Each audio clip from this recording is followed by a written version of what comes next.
Hi friends, മൗനരാഗത്തിന്റെ പുതിയൊരു പ്രൊമോയിലേക്ക് എല്ലാവർക്കും സ്വാഗതം. അങ്ങനെ പ്രകാശൻ അമ്മയെയും കൂട്ടി കാർത്തികയുടെ വീട്ടിലേക്ക് വരികയാണ്. കാർത്തിക പറയുന്നുണ്ട്, നിങ്ങൾ എന്തായാലും വന്നത് നന്നായി, എനിക്കൊരു അമ്മൂമ്മയെയും ഒരു അച്ഛനെയും കിട്ടിയല്ലോ എന്നൊക്കെ പറഞ്ഞ് വലിയ സന്തോഷത്തിലാണ് അഭിനയിച്ചുകൊണ്ടിരിക്കുകയാണ് കാർത്തിക. അതേ സമയത്ത് കാർത്തിക ആവശ്യപ്പെടുന്നുണ്ട്, നിങ്ങളെ തള്ളിക്കളഞ്ഞ ആ 2 പെൺമക്കളുണ്ടല്ലോ അവരെ ഒന്ന് കാണാൻ എനിക്കൊരു ആഗ്രഹം തോന്നുകയാണെന്ന് പറയുമ്പോൾ പ്രകാശൻ പറയുന്നുണ്ട്, വേണ്ട, അവരെ ഒന്നും കാണണ്ട, കണ്ടു കഴിഞ്ഞാൽ തന്റെ കള്ളങ്ങളൊക്കെ പൊളിയുന്ന പ്രകാശൻ അറിയാം. അത് എന്നിട്ട് പറയാണ്, ഇനിയിപ്പോൾ മോളുമായിട്ട് ഞങ്ങൾ അടുത്തു എന്ന് അറിഞ്ഞാൽ അവർ പിന്നെ പുതിയ കഥകളൊക്കെ ഉണ്ടാക്കും, അതുകൊണ്ട് മോള് അവരെ കാണാതിരിക്കാൻ നല്ല എന്നൊക്കെ പറയുന്നുണ്ട്.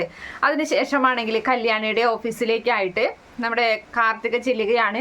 എന്നിട്ടൊരു ചെക്ക് എഴുതി കല്യാണിയുടെ കയ്യിൽ കൊടുക്കുന്നുണ്ട്. അപ്പോൾ ഇന്റീരിയർ ഡിസൈൻ വർക്കൊന്നും കഴിഞ്ഞില്ലല്ലോ, പിന്നെ എന്തിനാ ഇതൊക്കെ തരുന്നതെന്ന് ചോദിക്കുമ്പോൾ ഇത് അതിൻ്റെതല്ല, ഇത് ഞാൻ ഒരു കൺസ്ട്രക്ഷൻ വർക്ക് കിരണിനെ ഏൽപ്പിക്കാൻ തീരുമാനിച്ചിട്ടുണ്ട്, അത് ഞാൻ പറഞ്ഞിരുന്നല്ലോ, അതിൻ്റെ അഡ്വാൻസ് തുകയാണെന്ന് പറഞ്ഞിട്ട് ഒരു ചെക്ക് കൊടുക്കുകയാണ് കാർത്തിക കല്യാണിക്ക്.